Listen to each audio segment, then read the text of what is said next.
On today's episode of the Fandom Science Podcast, I'm joined by world-leading expert on motivational processes, Dr. Robert Vallerand, to talk about the psychology of passion, not only within sports and for athletes, but also in our daily lives as well. So we talked about what it means to be passionate about something. Is passion always a good thing, or can it be harmful? How can we find activities or even careers to be passionate about and then pursue them in our lives? Dr. Vallerand has spent his whole career studying this subject and has published hundreds of papers on passion, as well as motivation and positive psychology. Among them are his two books, Passion for Work and The Psychology of Passion, a Dualistic Model. You can find both of those books in the description box below, as well as a link to Dr. Vallerand's website so that you can check it out. Hope you enjoy this episode, and as always, if you do, please like, share, and subscribe to the podcast for the best sports science content.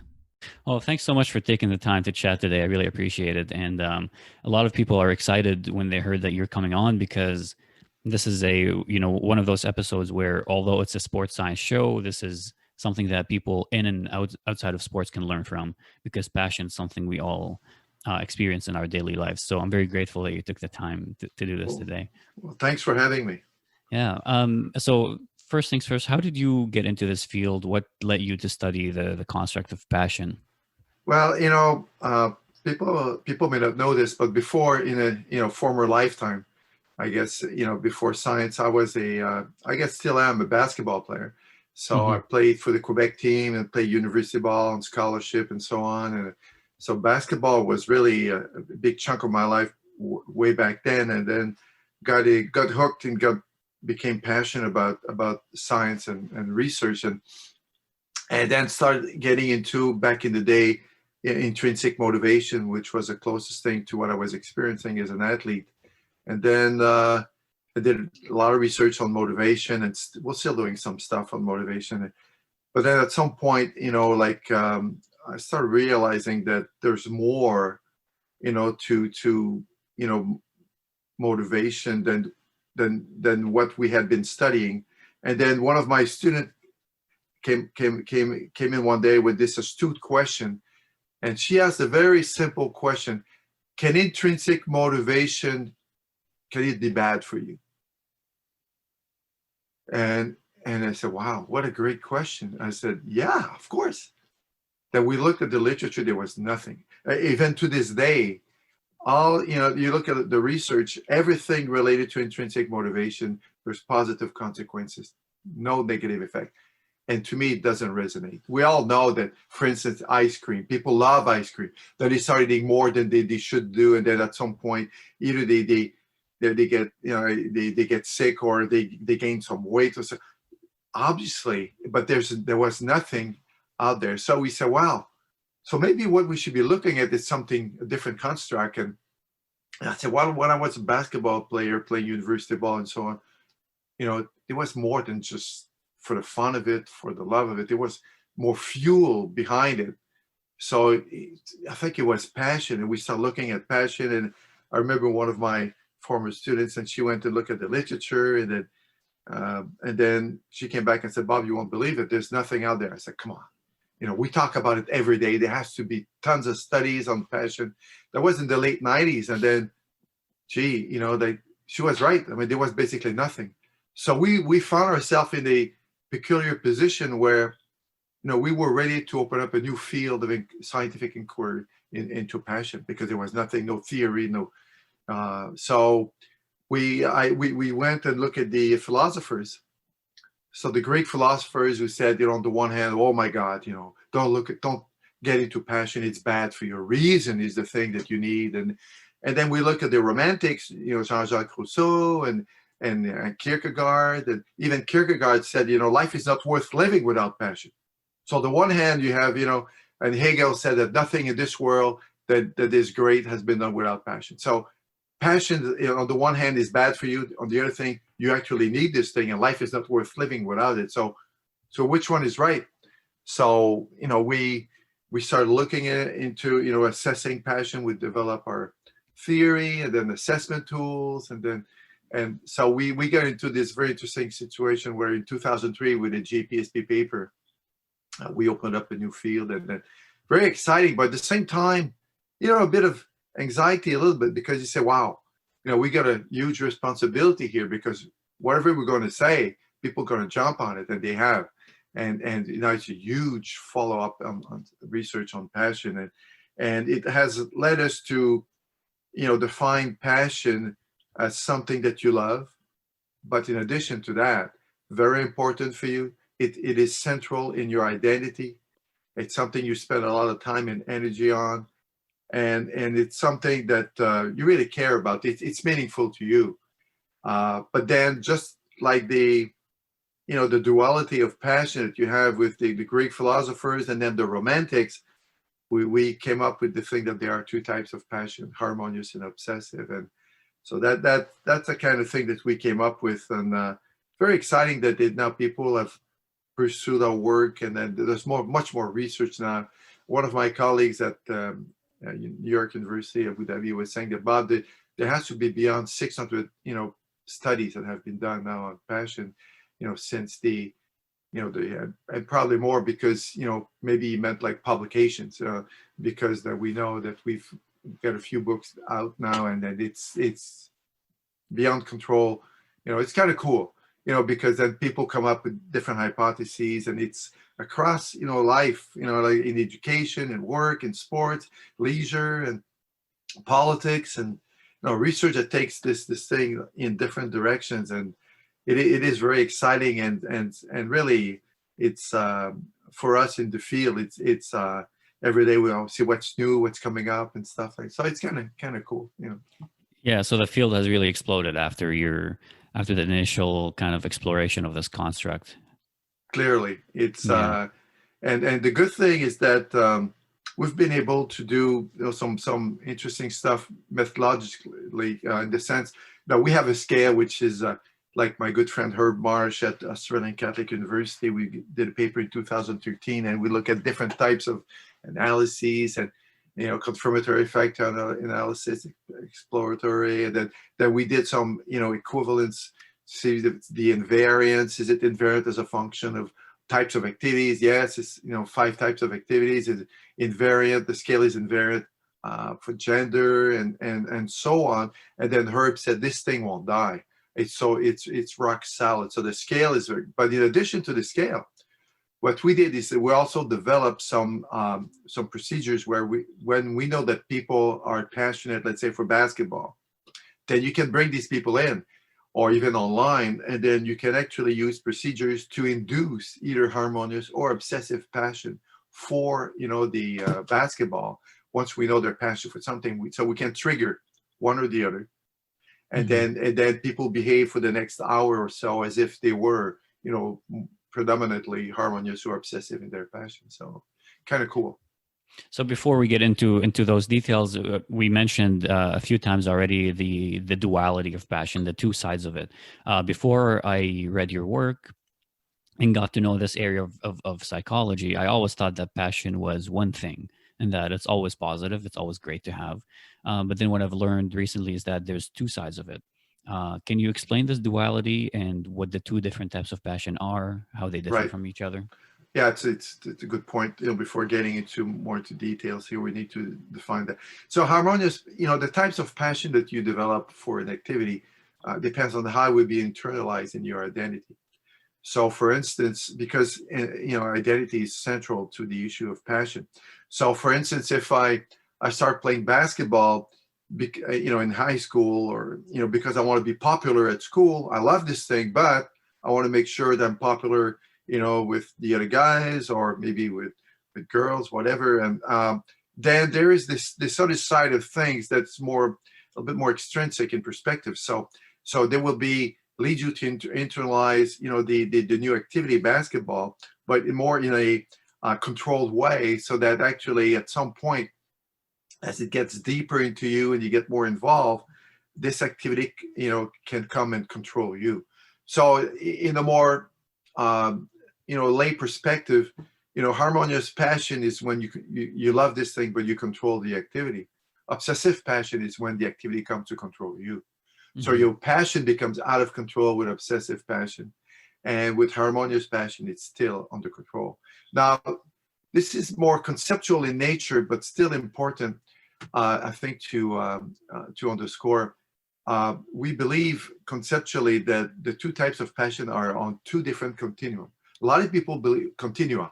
So people may believe that, for instance, one end of the continuum is harmonious, and so passion is on one continuum. That's not what we find empirically. In anyways, like since the beginning, we assumed they were two different continuum, and you can jump from one to the other. And actually, you can actually take people, and when you follow them, for weeks or months or something, you can see that depending on what's happening in their life, they can be more obsessive at some point, more obsessive, more harmonious. But you can have either, in terms of clusters, some people may be more in the truly harmonious passion and low obsessive cluster. Other people may be more in the obsessive cluster, if you want.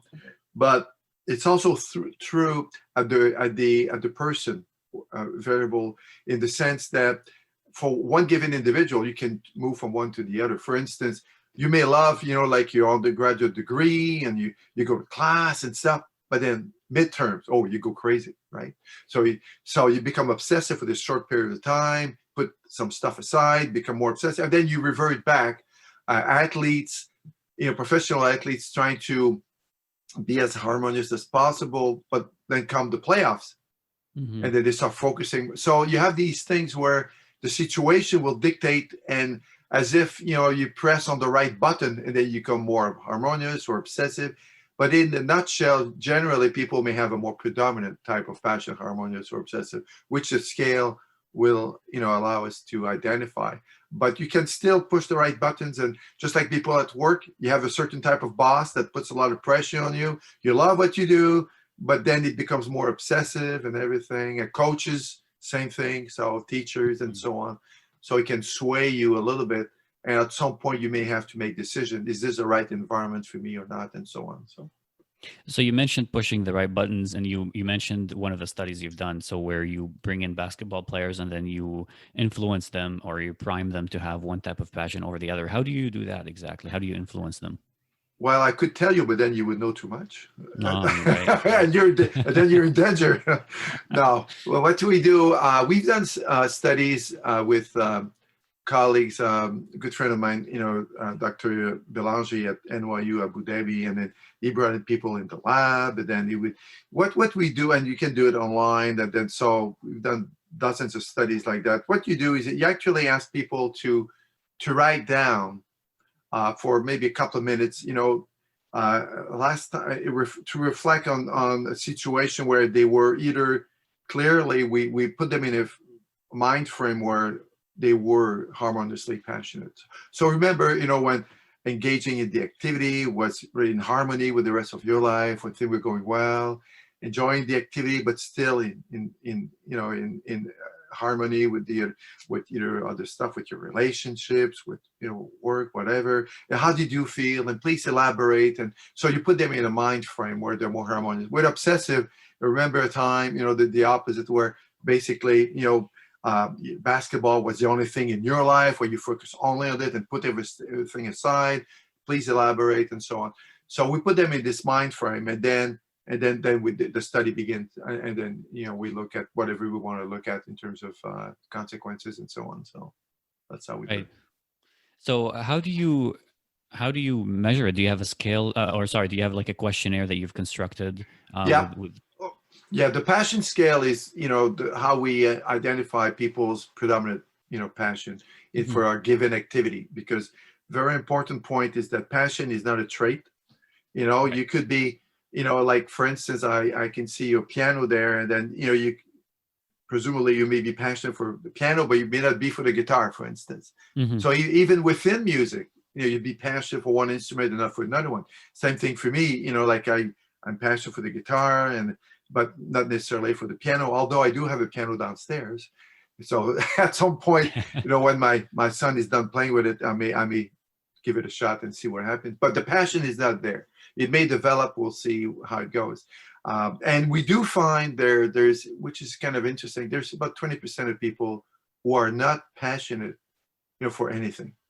And we've started doing stuff on that and the research. And then what we find is that these people actually suffer, because we believe that passion is important, to help you grow as an individual.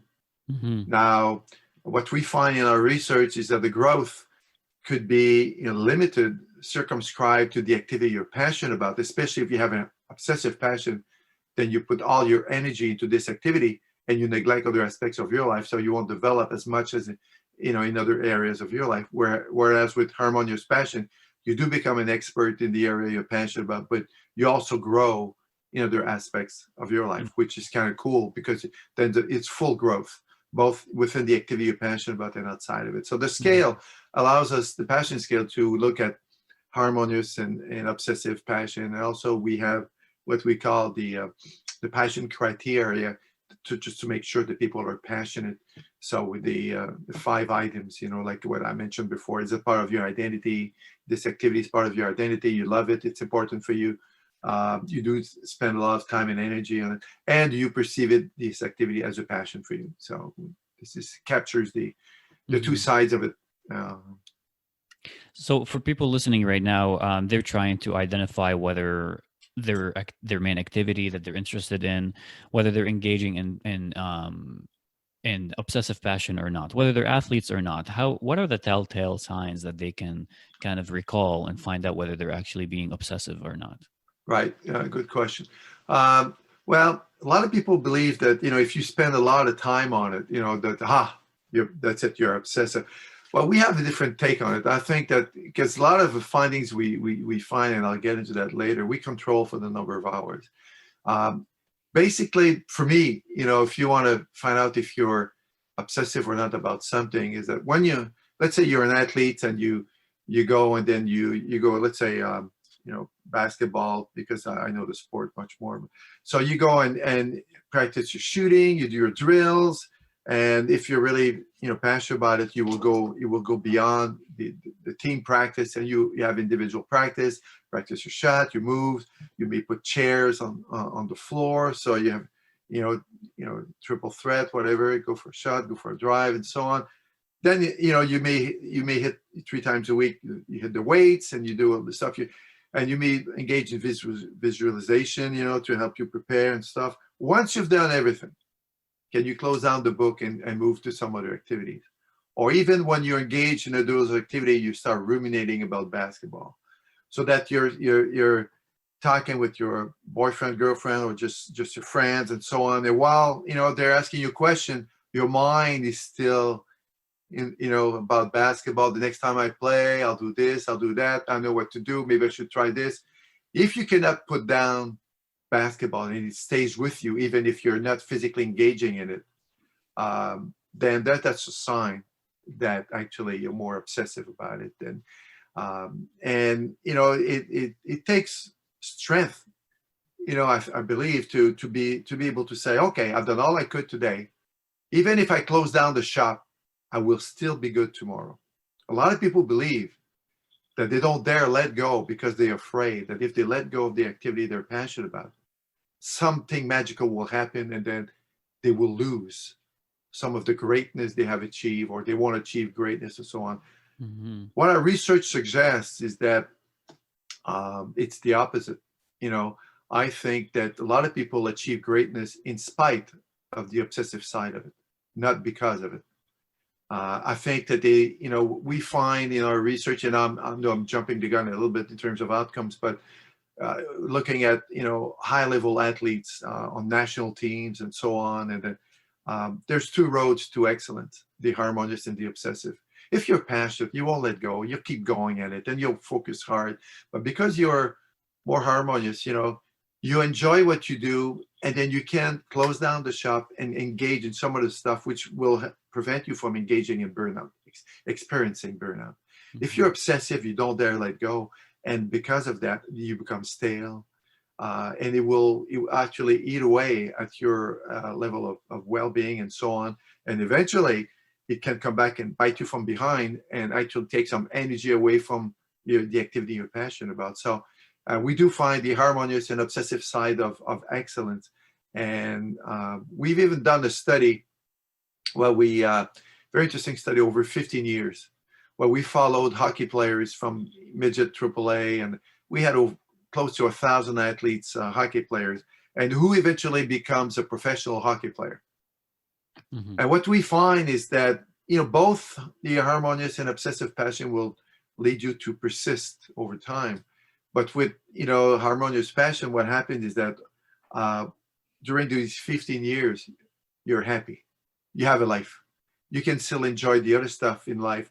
To me, one of the things that I don't like is when people say, no pain, no gain, because I believe that, okay, yeah, of course, you work hard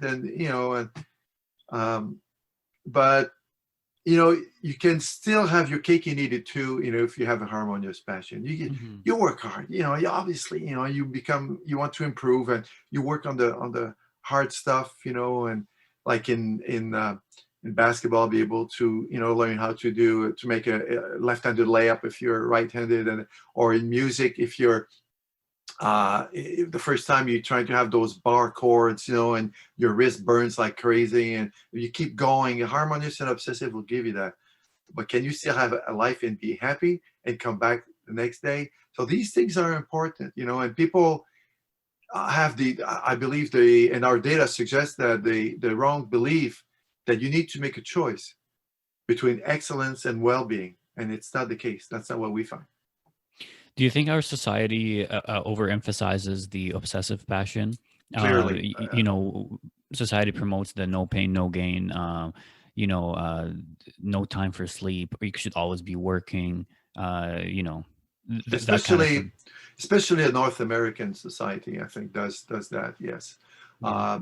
The also the emphasis on winning, and clear example right now with the American election, which is terrible, in the sense that as if losing, it's bad, instead of trying to see how we can promote, especially with obsessive passion, it's the ego that takes over, right? I Mm. mean, and that's referring to the American elections, and how people, there's no self outside of winning or something, and then instead of trying to see how we can promote, like my well-being and that of others as well, Mm-hmm. which is, it's not a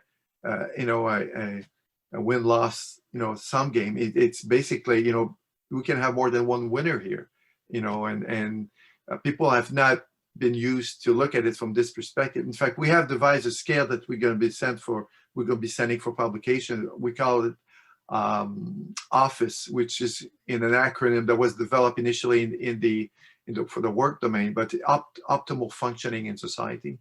Mm-hmm. And I believe that, people who are passionate in a more harmonious way toward a given activity like work or their studies or sports, whatever, well, they would experience the benefits on this thing that we call Office, and which is made up of 5 elements, which is, it's more like psychological, physical health, and relational well-being, performance, high level of performance, the activity you're passionate about, and contributing to society. And that the 5th one we kind of forget, or we don't pay enough attention to. But can I do something and still perform to a high level, and will it contribute to other people? And I think that we find that passion leads people to engage harmonious passion in a more positive way that would lead to these things, that, the well-being, performance, and contributing to others' well-being as well. And so Mm-hmm. I think that we kind of forget that other people are involved in the activity, outside of it, in our communities and society at large. Do you think that you can be a Michael Jordan or a Kobe Bryant, or like an eminent athlete, like the absolute best in your sport, without obsessive passion? And I'm not talking about, someone who makes it to the NBA or like a really good NBA player. No, I'm saying like the absolute best of the best. Do you think you can reach that pinnacle without being I I, I, obsessive? I really believe it. And I'll make the distinction between, making the time, a lot of time for your craft, Mm-hmm. and being obsessive. They're not the Mm-hmm. same thing. For instance, there was just like a survey a couple of months ago in in Canada, and the average number of hours that university professors spend on their craft, on their work, is about 52 hours. Okay, so now 52 hours for a lot of people is a lot of time. But then if you take away like sleep and everything, 8 hours a day, 7 days, so 56, we have 100. So there's still about 110 hours that you still have at your disposal.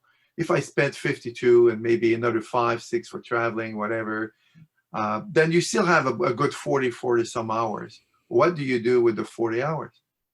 Do you still ruminate, or do you want to spend a little bit more time on your work or something, or do you spend time on other activities you may be passionate about, which like music or sports or so on? It's up to you, So if you take professional sport, if you spent like 7-8 hours a day, and so it's a good 60 hours or something, and you work on your craft, but then there's still some time left, and it's up to you to decide what you want to do with that time. And to give you some other example, Shaq is one of the top 50 basketball players of all time, right? Made some films, made some CDs, he's a rapper and everything, and gets involved in, he did a couple of movies. People may say, well, they're not great movies. It's not the point. The point is that you can involve in some of the stuff as well.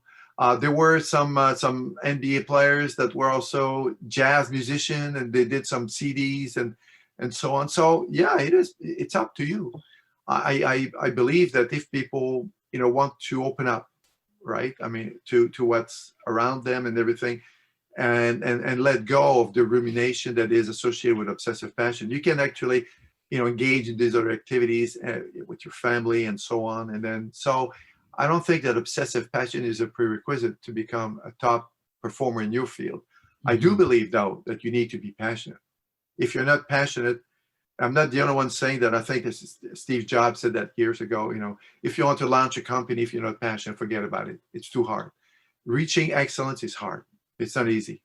It doesn't mean, though, that you need to put 100% of all your energies into it to reach the top. You can still put in 75, 80%, still save some to have a life and be happy, and then you can reach the benefits, on both sides, life and the main activity. So yeah, it is possible to reach excellence in some other fields, and as well as as a professional athlete. So we just talked about the signs that someone is in obsessive passion. What are some courses of action they can take to revert back to harmonious, switch the type of passion that they have for the same activity? Right. Well, one of the findings that we get is that obsessive passion is basically a compensatory mechanism. A lot of people engage in obsessive passion because they don't have the need satisfaction in the rest of their life. So when they do find an activity that makes sense to them, they over-engage in it and then ruminate and spend time and everything, and then they go a bit crazy about this new activity or this activity that they're passionate about, and become obsessive about it. So because we understand where it comes from, then we can maybe provide some solution. And that's some of the research we're doing right now, is looking at that, which is instead of take away the activity people are passionate about because they're obsessive and it may lead to a negative effect, what we say is, well, don't touch it, but try to include some additional new activity in their life now. So add something to your life instead of taking away what is working. They found something passionate, and if it is adaptive, like sport, music, or whatever, then leave it there, but add something else that they will enjoy, and preferably they will also engage with other people, family members, friends, whatever. So that actually it will deal with some more than one type of need. So obviously with passion, you become competent and so on, you reach levels of excellence. But if you do it with others, you will deal with relatedness, that self-determination theory is talking about, and so on. So you select yourself, where what kind of activity you'd like to add to your life.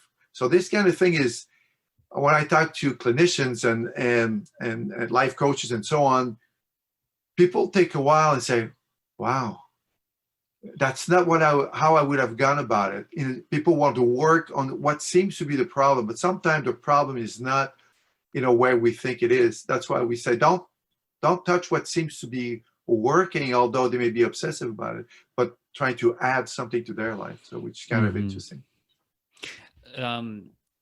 So what I was gonna ask you as a follow up on that is, do you think passion is? Do you think we all have something to be passionate about? Like, there's always something for each one of us to find and be passionate about, or is it possible that we just sometimes don't find it? Well, I think that it depends on the people, but like I said, previously, there's about 80% of people, 85% of people who have developed a passion in life. There's around 20% of people who have not. Now, there's a caveat to that. We've done two studies, and because they're, any kind of study is a snapshot of where these people are at this point in time, and we didn't know, and then we're going to be looking at this possibility, but we didn't know at that point in time if they had lost a passion or if they have never had a passion in their life. But these people were obviously they were suffering psychologically. They were not as happy as other people who do have a passion, and so no, we had a number of variables we looked at, and it seems that people who are non-passionate may not allow themselves to enjoy life a bit, as if, I don't deserve it or whatever, and they don't dare look for possibilities. So if you don't look for it, obviously you won't find it. Ben Schellenberg, who is a scientist at University of Manitoba doing research on passion in sport, found that openness to experience, which is a trait of the big five, is a key variable, personal variable that will dictate if people find passion, and actually predicts if people may be passionate for more than one activity in their life. So openness to experience. If people are low on opening up, then Mm-hmm. obviously they won't be able to come up with something because they don't dare explore their environment and so on and look at possibilities. So if you only look under the lamppost because that's the only place where there's some light, well, I mean, you may not find what you're looking for. But if you buy like a flashlight and then you start exploring your environment, then you may find something there that is more in line, and that's the key, in line with your identity. So you Mm-hmm. need to connect. In fact, the work of uh, Jacques Forrest at UQAM, and then and Dubreuil, they found that if you know yourself more, you're more likely, and then you're encouraged to behave in line with your strength as a person, then you're more likely to develop a harmonious passion for a given activity. So that is important. So that, the Greek philosophers, had some of the stuff right. Know thyself, and the good things will happen. So that is one way. If there's some strength inventory that exists, people can complete and find out more about themselves and their strength. And then if you focus on the top 5, that's usually the way people do it. Then you can start looking for activities and also tailor your activity more in line with, if you're an introverted person and you're into sales, well, maybe it's not the thing for you, Mm-hmm. but within the company. And Gallup did that years ago, using that similar instrument, trying to find and change people from position to another one to tailor, the job in line with the person's strength. And that seems to have worked very nicely. So it seems like for passion, because it's common for young people, and I was in that situation for a while, where we don't have anything to be passionate about, during, at least like during a brief period of time. Um, is it a matter of, instead of, because I feel like the common advice that we hear regarding passion is like, it will find you, it will come to you, but the opposite is true. We have to go out there, we have to find it for ourselves, try different things, see what we like, what we don't like, discover Yeah. more about ourselves. Yeah, it makes sense. I mean, it can be, and then this has some implications for parents as well. Hmm. Um, I believe that one of the responsibilities that we have as parents is to create some kind of environment. I call it the cafeteria approach. So basically, you get into the cafeteria and then you have a lot of options. Our job is to offer these possibilities to our kids, and not to say, okay, now from now on, the only thing that makes sense in this household is basically basketball. Nothing else works. I love basketball. You guys will play basketball. Any questions? Okay, go outside and play. That's not the way it works. You may love basketball, but what is it that your kids love? And your job is to help them explore their environment. And in some families, if the parents do that, then eventually things will happen. So go to the community center. Okay, let's see this summer what we're going to be trying. Okay, so let's see, or this winter, what would you like to try? These are the possibilities and so on. And now, you have to take into consideration the fact that if you do engage in this activity, we'll try to see it through the end, right? Okay, so remember, so try to, because then, and then to give you a good chance to understand if you like it or not. And then, so it's like 8-10 weeks or something. So we'll need to go, but then it's your call. So what would you like to try this time around? And see what happens. And then so you have to be astute as a parent. And I'm not sure who said that, but it's so true that we have 2 ears and 1 mouth. So the reason why we have 2 ears is to listen a bit more. Right. And so the kids will tell you, even if they don't dare tell you right away, listen and what's happening and the way they speak and everything, and give you some ideas of what they would like to try out and see what happens. So create an environment. Also, as a teacher, you'll have to impose the term paper to be on this topic.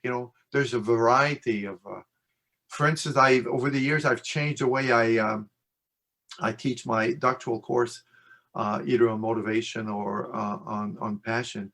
It used to be that the famous or infamous term paper was the golden road and everything.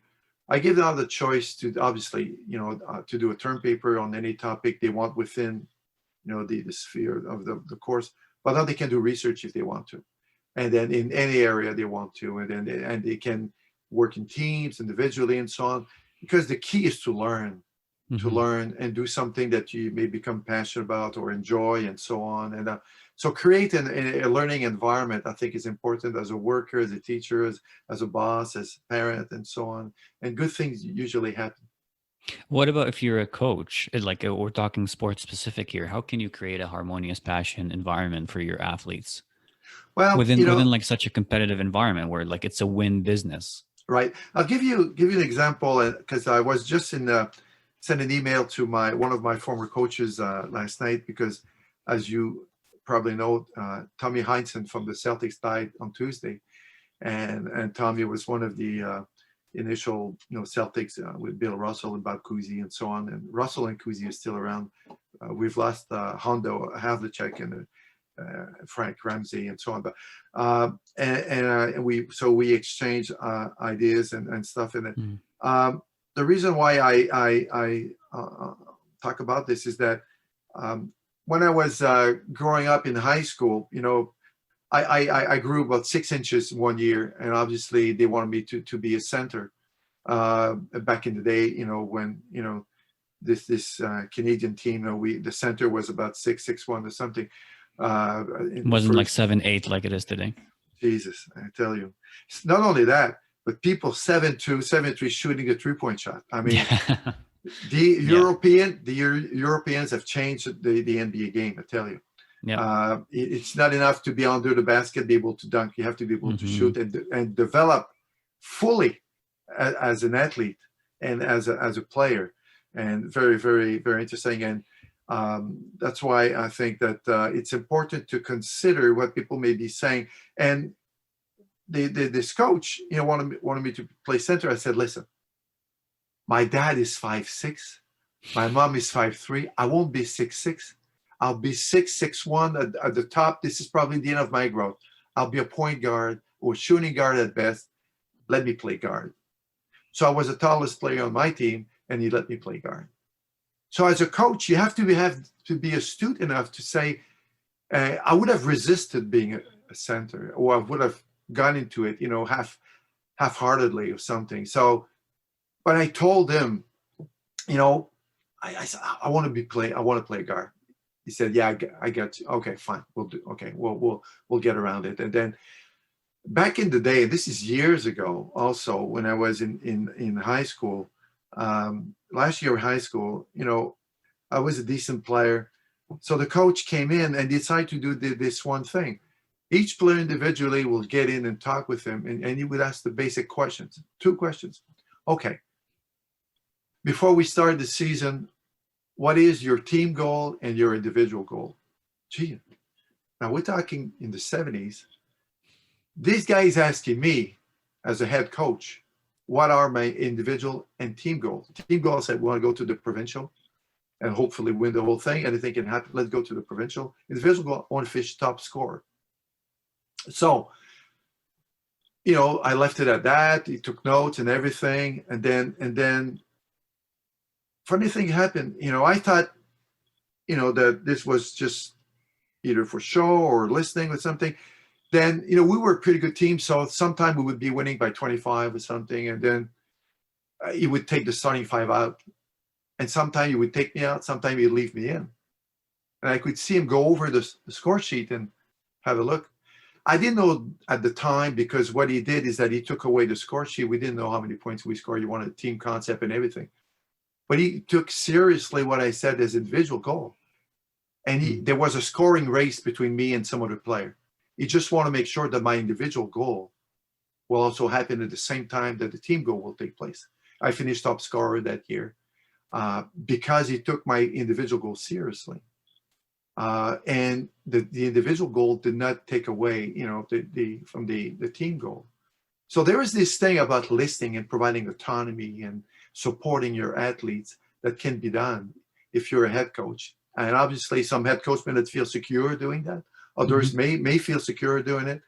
But I believe that if you take your athletes seriously and provide them with autonomy, good thing can happen. That reminds me of a story. Joel Quenneville, I think he was coaching St. Louis at the time, and he was asking, it was towards the end of the season, and he passed a piece of paper around in the bus and asked all the players, write down your bonuses that you have to, it was coming up towards the end of the season. So write down whatever you have left to achieve to get your bonus. Right. And I'll try my best to do them. And one guy was like, all he needed was one goal, and it was the last game, and he played him all game long just so he can get that one goal, so he can get the 50K or 100K or whatever it is that he. Well, that's a good point. Obviously Kenville, had a great coaching career, and because people, do the athletes want to play for you if you respect them? You'll be passionate, to play with this coach. And coaches, just like at work, boss and teachers and so on, they have a big say in what's going to happen in terms of your passion, and obviously you will face tough situations. I remember when I was on the Quebec team, actually the coach, we had this thing among ourselves, the players, said, don't let the coach come between you and your passion for the game. And because some coaches, so you have to, if you still have some kind of cohesion among the players, it will help. But obviously it's not the full spectrum, as if the coach is part of it too. But some back in the day, in the 70s, with the Montreal Canadiens, Scotty Bowman, who was back in the day, was a great coach. He made it a point to unite the players against him. Yeah. So that was back in the day. It wouldn't work today. Yeah. That's, I think Aaron Mike Keenan did similar things too, where like they know what buttons to push, even if it's against them, as long as it gets the team to unite and be harmonious. And and especially if they have this kind of assumption that for instance, obsessive passion is what they want, from the athlete. They will go to great length to achieve that. For instance, a story with Maurice Richard, the Rocket, who played for the Montreal Canadiens. Early in his career, his coach was Dick Irvin, and Dick Irvin thought that Richard was not as passionate as he would like him to be. So one point he said, oh, Richard, by the way, you're not playing tonight. He took all the hockey sticks and threw them, in the hallway and everything. And the next game, I think he had 3 or 4 goals. The problem is that you play into the hands of your coach when you do that, because then he created a situation that led you to be successful. But we don't know if he would have been successful anyways. So it's like a self-fulfilling prophecy that, I was led them to behave in such a way as a coach, and that created that. But it would have been, and from other athletes, you may actually lead us to a situation where they will underperform because some people need support and so on. So you have to be careful as a coach or as a boss or a parent. Yeah, it's a risky play for sure. Exactly. One more thing regarding obsessive and harmonious before we move on, just to the Yeah. last two questions.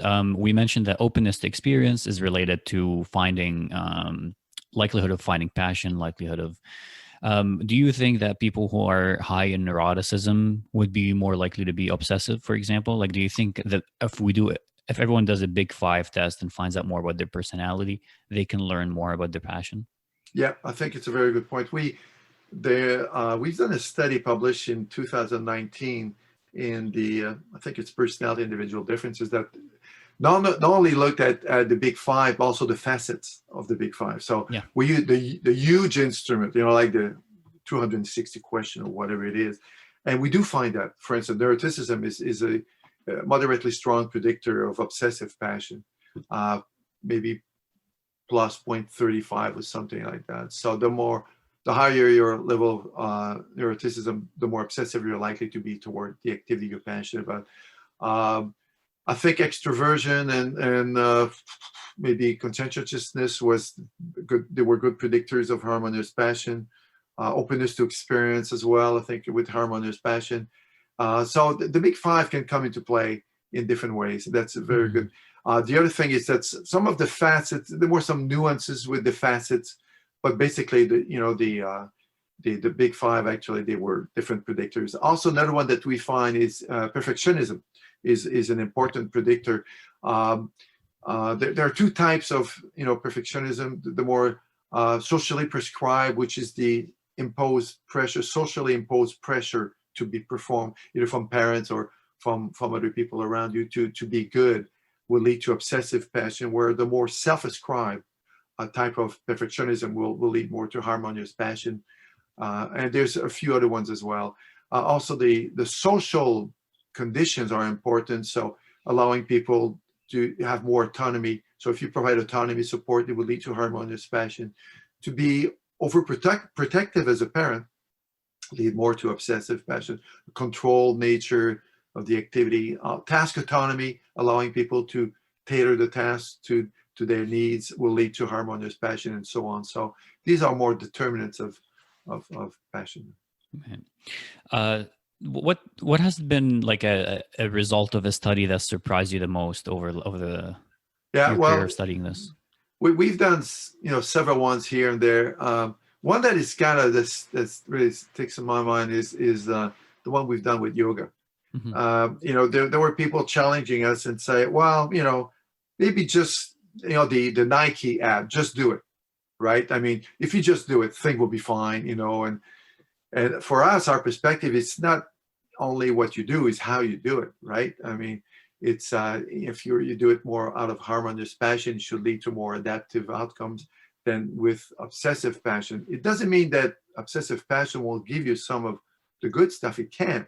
You will persist, and eventually, physically, you may develop some stamina and improve your skills and so on. You will. It's not, you don't get the whole package, and you can experience burnout and so on. So with yoga, people were saying, well, if people just do it, I think they should be fine. But as we know, there are different types of yoga out there, and people can do it actually in different ways and so on. So we did two studies that were published a few years ago, I think 2009, in Journal of Positive Psychology, and we did a study one which was cross-sectional in nature, and study two we followed people over a certain number of months. And what we find is that what we expected is that if you do yoga out of harmonious passion, all the good stuff that you hear about yoga will happen. So you're more relaxed, you experience positive emotion while doing it. It will lead to physical health in the rest of your life. So all the fewer symptoms, like fatigue and so on. But if you do it out of obsessive passion, only one thing will happen. You experience negative emotion and anxiety while doing yoga. So we were kind of surprised to find what we were looking for, but that's what we predicted, and that's what we find. So even with yoga, it's not doing it, it's how you do it. If you do it, because what we find, and we didn't publish those additional findings, but people with obsessive passion would start to look around and say, oh my God, I can't do that. Wow, this person is so much better than I am. And then all these, ruminative thoughts and negative thoughts start happening, and then you don't appreciate what you can do, and you don't look, how you were before and how you've improved yourself, and how it provides you with, good nutriments, psychological nutriments in your life, and so on. So, oh my God, I'm incompetent. I can do that, and then you start to become anxious and so on. And you don't derive the good stuff that you should get from engaging in the activity. So that's one of the surprising study that we got from our research. So even the most beneficial, healthy experiences or activities, if we do them obsessively and we're not engaging in them harmoniously, we're only doing ourselves. Exactly. Yeah. Exactly. So let's end on this. After years of experience in this field, you've written hundreds of articles, books, given lectures and talks. What message or advice can you leave people with regarding passion? Well, if in a nutshell, what I would suggest is that, I think that one of the basic need that we have as individuals is to grow. And one of the positive things that you get, from being passionate is not only to have a good time, to experience a positive emotion, but to keep growing. Now, the question is, with harmonious passion, you can grow within the activity you love, but also in the rest of your life. Whereas with obsessive passion, you will grow, but at the expense, perhaps, of what is happening in the rest of your life. So basically, it's a choice. People don't realize it, but deep down, it's a choice you make between being harmoniously passionate or obsessively passionate toward a given activity. And people can choose to experience full growth in their life or partial growth. And then once you've made that decision, conscious decision, then you can choose and how you go be engaging in the activity and focusing more on your self-improvement and self-growth and being better than other people and beating other people. And when you listen to top level athletes and performers, one thing about LeBron James I really love is, you ask him, when the, reporters, and journalists ask him, so what do you want to achieve, in the playoffs and everything? He said, well, let's try to be as good as we can be and good things will happen. This is such a refreshing perspective. Instead of, we're going to cream the other team, we're going to beat them so hard they won't even know what hit them and stuff. No, let's try to be as good as we can. Let's display, and trying to reach, what we can reach, mastery kind of goal, and then good things will happen and we'll see what we can do. And that's basically, I think, what people need to do. And especially during this pandemic time that we're going through with the COVID, I think that either trying to engage in the activity you're passionate about will help you go through this. And if you cannot do it, then why not develop a new passion for something? Mm-hmm. It's time to expand, the spectrum of your interests and perhaps a new passion and so on. And it is, you may have more time on your hands. So instead of dwelling on the negative, let's open up and focus on the positive, maybe develop some new stuff. So I've been trying to find new ways to, strumming the guitar and trying to, James Taylor kind of, finger picking stuff, which is a bit hard, but that's fine, or trying to develop some new stuff. Maybe you want to try on ukulele, but open up, expand, and it's a time to do it. We do have more time on our hands, so maybe let's try to do that and grow as not only as athletes or in one field, but as individuals. So let's put the growth at the forefront as the priority and expand our kind of horizon of interests and exactly find something we're passionate about. That's great. Exactly. Thanks so much for your time, for this great advice, and I'm sure people are gonna love this because again, this is it is a sports science show, but I think this episode is about a lot more than just sports. It's about life in general. So thanks so much.